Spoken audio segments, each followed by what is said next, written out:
This week's episode is going to leave you frustrated, curious, and put you on a long list of people who are speculating how a family could just disappear. But not without a trace. Some evidence is there to put the pieces together, but the puzzle is still not complete. Every detail about this case proves to be crucial for investigators to try and figure out what happened to the Jamison family. We are your hosts, Sherry Ferreira and Helen Allen. This is The Chalk Line. Good evening, everyone, and the highlights of the news this Thursday.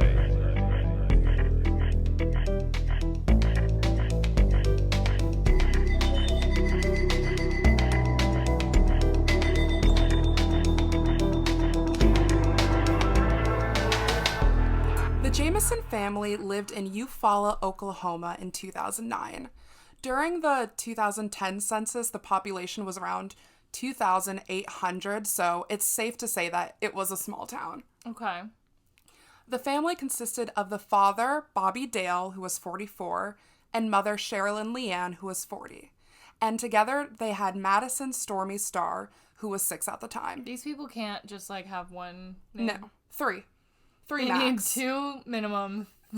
3 max. And that's the limit. I love it. I love the drama of, you know what I mean? Yeah. I love the drama of having 3 names. Oh, and, my God. none of them are your last name. At all. All first names. There's nothing, obviously, names these days are crazy as hell anyway. But, there is nothing like saying a 3-parter name. Right? It just adds an air when you walk in the room. It does. My name is this, and this. And don't forget it. Right. Bobby and Sherilyn were unemployed because of disabilities and were getting disability checks. Bobby was suffering from chronic back pain from a huge car accident in 2003, and I couldn't find why Sherilyn was receiving disability. Okay. But I did find a lot of information from the Disappeared episode about the family that I couldn't really find anywhere else, so it was a big help. This includes the fact that Sherilyn had bipolar disorder. Okay. Now, it's unclear if she was on medication or if she was on and off, but we know that she was diagnosed with bipolar disorder, and the family was okay. Okay, got it. That is until they started acting a little strange. Let me elaborate. I'm going to need you to. Yeah, I will. Thank Of you. course. Well, for one, Bobby had been going to see his pastor, Gary Brandon, about some spirits he believed to be living in the home. Can you believe that my was like, spirits like liquor? Oh my God. I'm like, yeah, I got some spirits living in my home too. But they helped me You out. want a cocktail? Oh my God. Okay, I'm sorry. Well, for Bobby, he was worried that 4 to 6 spirits were in the house and that they were not leaving. He had also told his pastor that he was reading from a satanic Bible and needed special bullets that would shoot spirits. So, okay. I'm just going to let you keep going. Yeah, let it marinate, and you know what? We're going to take you on this ride with us. Yeah. Around this time, Sherilyn also started acting a bit weird. One day, she went on a drive with her mother, Connie Kakaton, to Oklahoma City. Then, at one point, Sherilyn pulled the car over and just told her mom to get out of the car. At this time, Sherilyn had also been frustrated with Bobby. She had wrote an 11-page long note addressed to him detailing how she felt, and she even called him a hermit. Okay. So when you say addressed to him, do you just mean his name is on it, or do you mean they weren't living together and she had to mail it to him? Living together, and she was specifically talking to him. Got it. Airing out all her grievances and such. But of course, we don't know the whole picture. Mm-hmm. I think what might be an explanation for this is the stress of the impending battle Bobby was having with his father, Bob Dean Jamison. In June of 2009, Bobby filed a protective order against his father because he had, quote, threatened to kill him and his family on 2 separate occasions. Oh, God. One too many, one would think, no? I think 2 too many. Exactly, it's a little too many, exactly. The order says that his father was heavily involved with drugs, prostitutes, and gangs. It is noted that he was a very dangerous man who thinks he is above the law. And Bobby details all of this in his statement and adds that his entire family is in fear for their lives. Wow. On top of that, Bobby was in the process of suing his father.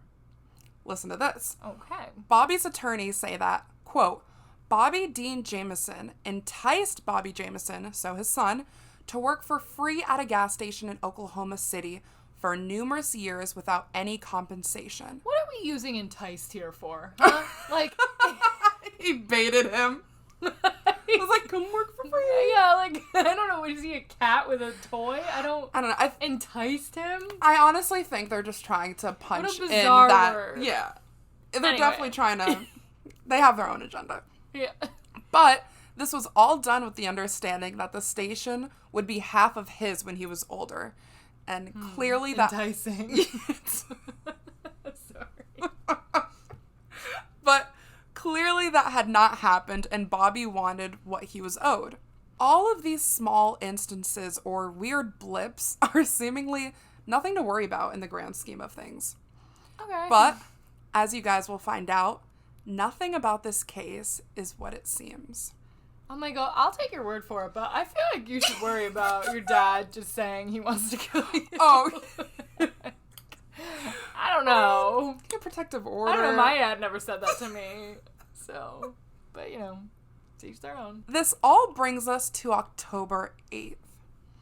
According to a witness who lived in the San Boys Mountains in Red Oak, which was basically just in the middle of the woods with some mountains along it. Okay. He saw the Jamisons looking at some land. And it's true, the family was looking to move away from Eufaula and buy a 40-acre plot of land in Red Oak. Wow. Right? This was about 30 miles away from where they live now. They were planning on living in a storage container that they had already had at their home in Eufaula. Okay. I just want to talk about the fact that they want to buy 40 acres and then they want to just live in a storage container. That sounds like 39 acres too many. Very... I mean, like... For just a storage container? Yeah, why would you You ever 40 seen acres? Dexter? No. They're not that big. They're not that big. You don't need 40 acres for it. Very strange. And so this storage container is just chilling on their land back at home, and they wanted to move in it. Okay. The witness told Israel Beechamp, the then sheriff, that he never saw the family after that, nor did he see anyone else go up or come down the mountain. That was the last day anyone had seen the Jamison family. Okay, so he saw them go up the mountain to go look at some land. But did he ever see them go down? Or is he saying he saw them, but then maybe he left and he never really saw if they did go down or not? What do you think? I think he just saw them there, and at one point they weren't there. I don't really think he stayed and watched, but he also made sure to note that there wasn't anyone else there. And right. I think if he lived there long enough, he would be sort of wary of people coming up near his property, you know? If it's like a secluded-ish area, you notice when there are people. Exactly. You're like, what was that rustle in the leaves? Literally. Was that a squirrel or a human? Exactly. Just 8 days later, hunters discovered an abandoned truck on a dirt road near the mountains. As they approach the car, they see that it's locked and inside is a dog. I couldn't find exactly what prompted them to call the police to report it. I would have. But my thought was it was the dog. I don't care at all, yeah. I see a dog in anyone's car and I don't see a person, I am calling the police. Of course. And there is a happy ending, so stay with me. I was about to be like, Sherry, I gotta go. Yeah. I don't fuck around with dogs. You're gonna clock out. No, yeah. I'm done. The hunters do call police, and when officers arrive, they identify the truck as belonging to the Jamisons. Okay. And at this point, none of their family members had reported them missing. Apparently, the Jamison family would disappear for days at a time and would go on trips unexpectedly. Did they have family besides the father? Yeah, so both of their fathers and mothers were living at the time, so... Okay, so they're all in the picture. Exactly. Okay, because I was like, well, I mean, that dad did threaten to kill him. So yeah, I don't know if he would have reported him missing. Exactly. He's like, oh, good riddance. Right. Inside the truck, they find Bobby's wallet, Sherilyn's purse and jacket, their GPS, Bobby's cell phone, and $32,000 in cash. Oh. Keep that with you. Empty pill bottles, and like I said, their pet dog, Maisie. Now, Maisie was malnourished, but she is still alive, and as of 2018, she is living with Bobby's mother. Okay. Okay. I hope she... So, everyone... Maisie! Yay, Maisie! Little Maisie! She was adorable. Maisie. Investigators also find pictures on Bobby's phone of Madison that were speculated to have been taken a day before they disappeared. And I say speculated, but I'm pretty sure they just looked at the timestamp. Yeah, like it's a cell phone now. Yeah. Yeah, 2009, not that far off. Yeah. So they were able to put the pieces together. Also in the car is the 11-page note Sherilyn wrote to Bobby. Oh my gosh, she wrote it? Yeah. Sherilyn. It's... Then just say it, girl. Girl. I know. All these items prove to be incredibly strange for investigators just looking at it for face value. I mean, definitely. There's no sign of a struggle, and essentially everything that they would need to go somewhere else, like a walk or to explore, was left in the car. Right. I mean, I know it's 2009, but, like, who goes anywhere without their phone? Exactly. Like, especially if he was taking pictures of his daughter on his phone, then they're going to go look at this property. Wouldn't he take his phone with him to take pictures of the property? Exactly. And that's exactly what I was thinking when I was researching this. I was like, this could only mean that they were planning on returning to the truck. But that theory only works if we assume that they left voluntarily. Right. I mean, I would hope if they didn't leave voluntarily that maybe one of them would be able to, like, grab a cell phone quickly, but also we cannot picture the situation yet. So, okay, let's keep going. I'm hooked. Investigators turn to the GPS they found in the car and try to pinpoint where they had gone. The GPS's history shows that the Jamisons were coming from the direction of a nearby hill and then stopped at the location where the hunters found the truck. Okay. This sent investigators to obviously go and check out the other location where they discovered footprints. Whose footprints? They track it to the location of where that picture of Madison was taken, but couldn't find any other evidence. Okay.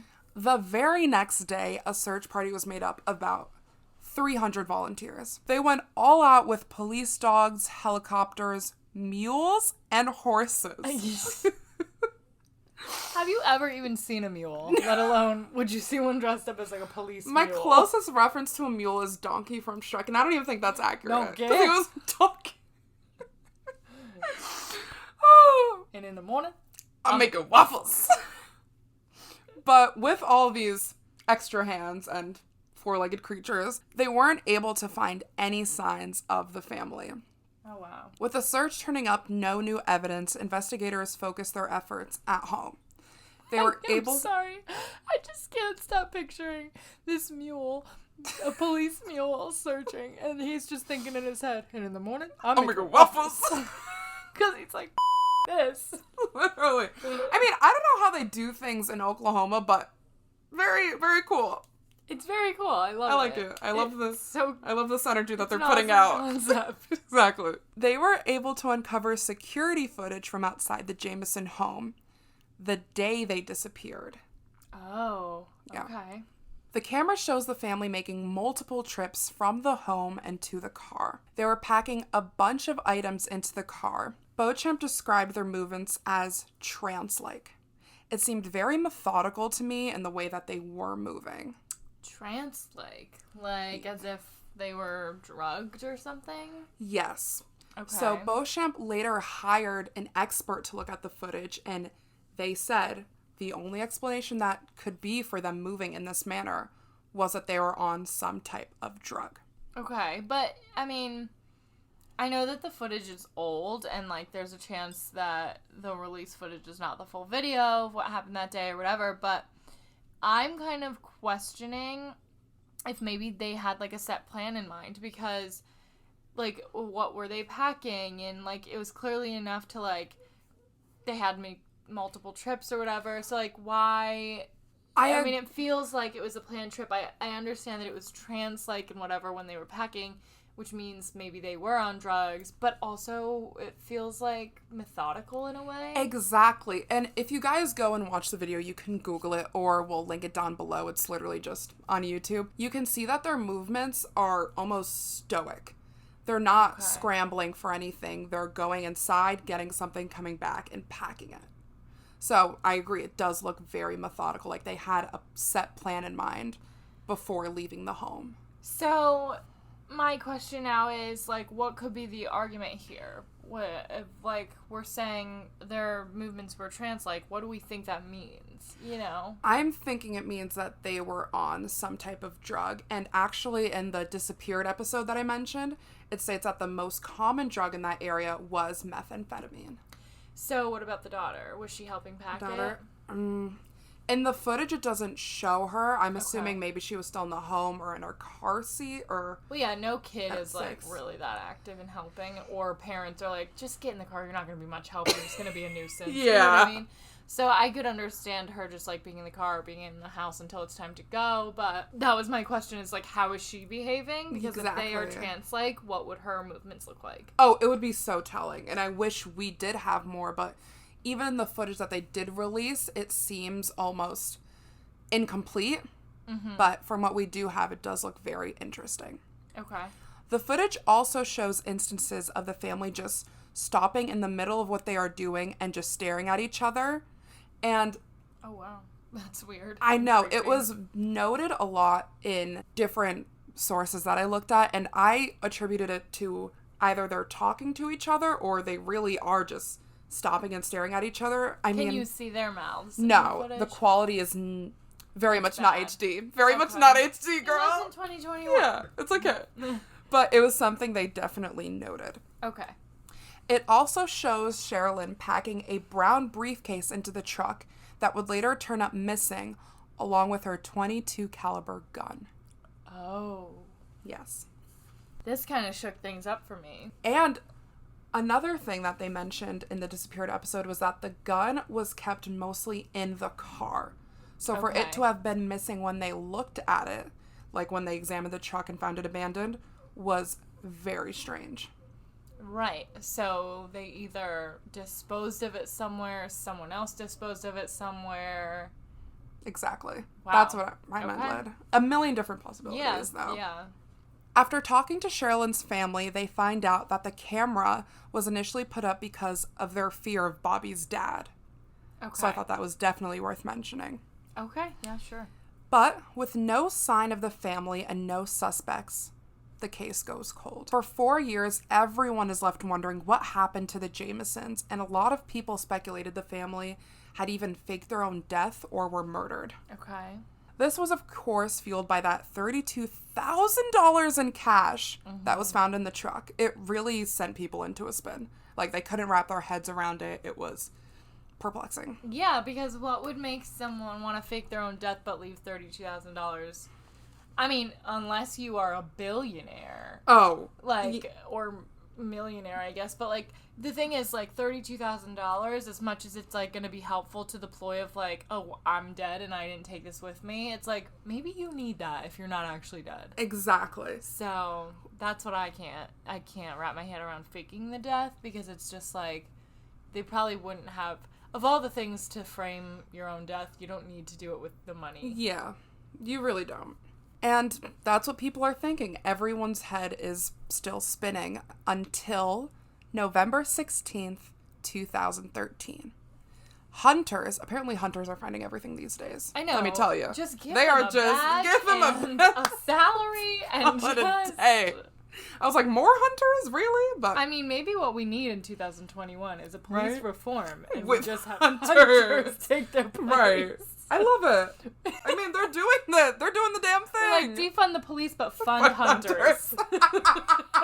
Just kidding. Honestly, I don't really love hunting, so I don't. It's okay. I'm not against it, and I'm not for it. But listen, I have no opinion on hunting. For this case, but fund the hunters on this case. For this case, the hunters were putting in that work. Simply really said. Did. They deserve all of the credit. They found partial skeletal remains of 3 skeletons. Wow. 2 adults, and one that was definitely smaller and looked to have belonged to a child. Or looked to have been a child. Okay. So, how old was she again? She was 6. Okay, so it should be clear that it was a child. Yeah, of course. They're like, it looked to have been a child. It's like, well, that's not an adult, so... We're gonna assume it's a child. It's a child. Exactly. And can you just guess where these remains were found? Give your best guess. In the truck. The- I don't know. Close. What? Listen. They were found less than 3 miles away from where the truck was abandoned.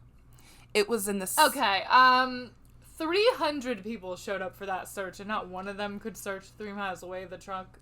It honestly is what boggles investigators' mind, too, and what boggled mine, because I'm like, you guys are all there. Even if it was buried, you have mules, you have horses. Did one of them not... No, but this is 4 years later. Could the remains have been moved? That's a possibility I honestly had not considered until we started recording, but that is very true. I mean, in all that time, the bodies could have been moved. When they searched it, the bodies weren't there, but then maybe someone, knowing that they already had searched it, put the bodies there. That's true. And like I said, it was in the same wooded area that they had searched 4 years ago, and investigators got to work and searched the entire area. Like they should have. Right. This time, they found shoes, pieces of clothing. Listen, stop. It better Stop. not have been there Breathe. before. I'm just wondering why they didn't Breathe. find it initially. And, you know, who am I, right? Because, like, one of my socks goes missing and it's gone forever. So I cannot blame anyone for not finding what they want to find. But Right. But it just seems like if there was a search party of 300 people, hopefully you'd find it. Or, like you said, it was I placed hope there it's after not the like fact. 300 of me. You know? I hope there are God. 300 more intelligent people than me. Right. But also I hope they searched even after that 300 Right. people searched, too. I don't know. So they found... Okay, so what would you say? They found shoes, pieces of clothing. What else did they find? They found teeth and several bone fragments, all tested and matched to be the Jamison family. They had found Bobby Dale, Sherilyn Leanne, and Madison Stormy Starr's remains. The Oklahoma State Medical Examiner, Joshua Lanter, examined the partial remains and said that although there was no evidence of trauma, it couldn't be fully ruled out because of the incomplete remains. He didn't have all the pieces. Right. Lanter also noticed that there was posthumous. We're going to keep this in because before I was researching, I literally looked up how to pronounce posthumous. Well, don't worry. I used to say posthumous. That's okay, good. Comfort. Yeah, it's okay. There was posthumous damage by animals, and Bobby's skull showed signs of trauma from a small hole, but the possibility of it being from a gunshot was ruled out. Okay, so small hole, like how small are we talking? Like a knife or like a... I'm not sure, but it was enough to show that there was signs of trauma there, and they couldn't match it up to a gun. Okay. Which, of course, makes me wonder, what was it? What was that hole? So maybe smaller than like what a bullet would do. Yeah. Interesting. Lanter says that the death definitely occurred under suspicious circumstances and found that the cause of death is unknown. Okay. If you recall, Israel Beauchamp. You're the one who told me how to pronounce I know. it. It's like Beauchamp. Was the sheriff at the time and says he found no signs of the Jamisons being in, quote, any trouble or looking to start a new life. At this point in the investigation, signs are pointing to foul play, but they're not completely ruling out other options. The investigators are really focused on that pile of cash, though. I mean, how could they not? The missing gun, and really looking for anyone who would have a motive to commit this crime. Right. After reviewing this mountain of evidence, police really focus on gathering statements from their family and friends about what they know of the Jamisons. Mm-hmm. Who are they? Where did they go? Where did they come from? What's a Jamison? Sherilyn's... Edit that out. No, keeping it. Okay. Sherilyn's mom says she has no idea why they would have that much money in their possession, and everyone else agreed it was not in their nature. It's a weird amount to have in cash. Exactly. Were they going to go pay for a year of her college in advance? Right. Planners, thinkers, movers, That's and why shakers. They looked like they were in trance, because it's like it was so calculated. Anyway. I love that idea. No. But even with the settlement Bobby got from his car accident back in 2003, it would not have amounted to the $32,000 in cash that was in the truck. So, are we calling into question if the $32,000 is theirs or not? We're calling into question just exactly how they got it, considering they're on disability checks. Right. And have this 2-story nice house in Oklahoma. I mean, to me, I don't know how they could just have that readily available. Yeah. No, definitely. Especially in cash, it's not like you could just take money out in cash and just all be at like, all once. good to go. Exactly. It would seem Yeah. as if they were taking out small instances of that. I know a lot of banks have limits. So did they look at their bank records at all? I didn't find anything that showed that they looked into it. It just speaks about the money in itself. Okay. Yeah, of it coming up instantly and out of nowhere. Okay. Sherilyn's mom says they, quote, would never let anything happen to Madison unless something had been done to them. She is very much of the belief that they were murdered, and she even lived with the family for some time, so I think that either speaks to how credible her statement is or maybe how skewed it could be for, unfortunately, you know? No, definitely, but I also think, like, no matter how much you love your own child, you love your grandchild more, and because you want your child to do right by your grandchild. So there's this, like, protective instinct in you that is almost greater than it is with your adult child. So I would think if she is saying that they would never let Madison be harmed, I feel like we should give her credit. Like, that's credible. You know what I mean?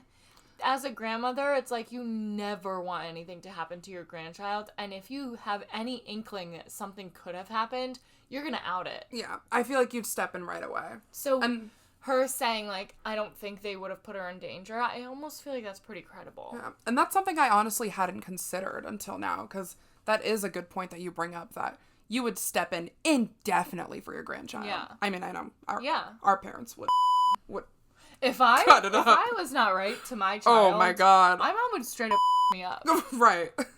Both of our moms together. She would I'd be done for. Right. I'd be done. She'd call DCF on me. She really would. She would get a job Without as DCF. So she could be my ass herself. Exactly. Exactly. That was Sherilyn's mom testament just how the family was. And as of 2021, that's really all we know. Investigators have looked at every possible theory, and so has the world, really. I mean, this case is notorious for being so frustrating. And with that comes a lot of theories. Want to get into it? Let's get into it. Okay. One theory claims the family got lost in the woods and died of natural causes. It's saying that the family basically died of hypothermia and exposure to the elements, which is not too crazy because there was reported heavy rainfall the day that they disappeared. Okay. But that doesn't explain the money. At all. I'm just, like, not sold. Well, I have another one for you. Okay. The next theory is one that I am sort of stuck on, and is that Bobby and Sherilyn were drug dealers. Okay. Hear me out. A lot of other people are stuck on this theory too because of the large sum of money they had in cash. I cannot emphasize it enough. I mean, in cash, yeah, it's freaky. When investigators saw it, it really sent them from something terrible happened to them to maybe they could have done the something terrible. Okay. They were also acting very strangely in the months leading up to their disappearance, like I mentioned before, and people believe it was a drug deal gone bad because the family was dealing with financial troubles. Mm-hmm. But again, why leave the bag of cash behind then? Right, because even if it was a drug deal gone bad and maybe one of their clients killed them, the client would have taken the money. And I love how you're calling them clients. You know me. Because they were business people. I'm a professional. Exactly. I love it.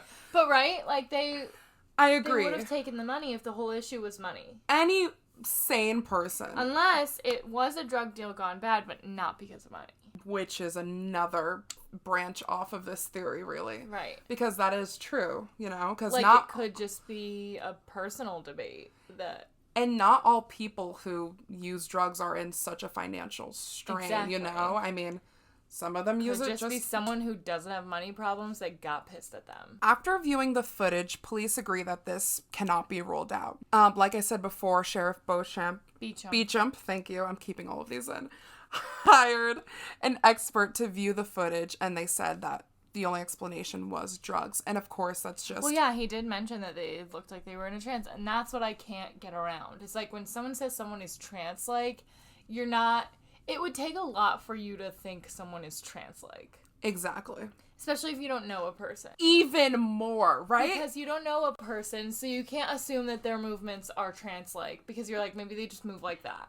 But for a detective, like a seasoned detective, to look at someone and be like, that was trance-like, there's knowledge behind that. You know what I'm saying? I agree. 100%. Another obvious theory that has to do with Bobby's past with his father, and this one claims that Bob Dean killed his son. Okay. But this doesn't hold so much because Bob Dean died just 2 months after the family disappeared in December 2009. I could not find the reason for his death, and other members of the family, like Bobby's uncle, say that although Bob Dean was admittedly disturbed, their words, during that time, that he did not believe Bob could have done this. Okay. So that was canceled It's just out. kind of interesting because, like, okay, he died 2 months after the family disappeared, but, like, doesn't mean he didn't kill them. Exactly. He was alive and kicking when they were dead. Which made me go so far into a hole of trying to find what was his cause of death. Because in my mind, I don't know, guilt equates to maybe a stroke or maybe suicide or something of that nature, but I just could not find anything. Interesting. Okay. The last theory posits that it was a murder-suicide. Okay. This theory has a bit more evidence behind it because as investigators take a closer look at Sherilyn's 11-page hate letter, what they refer to it as, they find a quote from her saying, "I would not wish my daughter to be raised in foster care because of you being in prison for attempted murder and her mother dead." Those are strong word words. For word. Yes, oh, wow. Word for word, strong words. But this theory doesn't account for a murder weapon. Do you know what I'm saying? That's true. But because the medical examiner didn't have all of the parts, we don't know that they all died by gunshot. That is very true. And it just gives me a migraine over this case even more because we don't have all the pieces to put this together. Yeah. At all. Or, I mean, obviously this is absolutely crazy and it has no ground to stand on. No, tell me. I'll give it ground. Could there be a fourth person that maybe the husband asked to kill them all, or like the wife asked to kill them all, or, you know, who knows? Someone could have been hired to do it and get rid of the gun. That is very true. Or even a fourth person in the car. I mean, they had $32,000 to blow. Right, But my thing is, though, if someone was hired to kill them all, wouldn't they take the money? I would. Oh, 100%. First thing I grab, honey. And it's 2009. I take the cell phones too. Right. I'm sorry. Actually, no. They probably still had trackers on them. I don't know. But me and my haste, I would grab everything and get caught immediately. Yeah. Right. Now, all of this is just theories that I believe held the most weight, but there are other theories that range from the family vanishing of their own accord and it going bad, witch and devil magic because of the conversations Bobby had with his pastor. Oh, right. White supremacists. Hold on. What do you... Hold on. And even claims of Sherilyn being on a religious cult's hit list.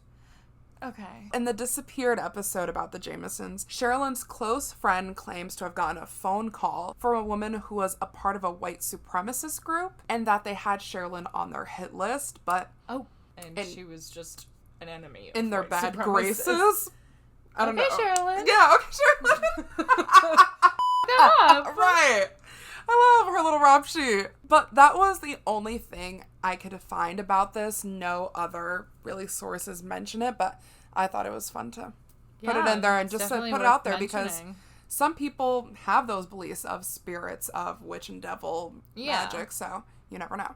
Interesting. Through all the speculation, investigators and the public were not holding back with looking into what or how a family could seemingly disappear and be murdered without a trace. Sheriff Beecham says, "Normally you go through an investigation and one by one start to eliminate certain scenarios. We haven't been able to do that in this case. With this family, everything seems possible." Can I just stop you for a second? Yeah. Because I'm thinking, like, I mean, they had cell phones. It's 2009. So even if it was a drug deal gone wrong or even if they were just drug dealers in general, I feel like the police would know that. Because they would have looked through their messages, they would have looked through their emails or whatever, and they would have found, there's not, obviously while you're actively a drug dealer, you can manage to not leave as much of a trace. But when they're dead and they were a drug dealer, it's not like the traces of being a drug dealer are just eliminated. Wouldn't the police know that? I agree. I think they would have found some trail of, hey, they were for certain drug dealers. Or, like, this person bought from them and this person is mad. There would be some sort of, like, trail, like you said. Exactly. Beecham still believes the family fell victim to a murderer or were kidnapped, and to this day still wants to uncover what happened to Bobby, Sherilyn, and Madison. So, what do you think happened to the Jamison family? I'll tell you what. Thanks for listening. You can find us on Instagram at The Chalkline Pod, Twitter at The Chalkline Pod, and you can check out our YouTube channel. The link is in our Instagram bio. Tune in next Thursday for another story.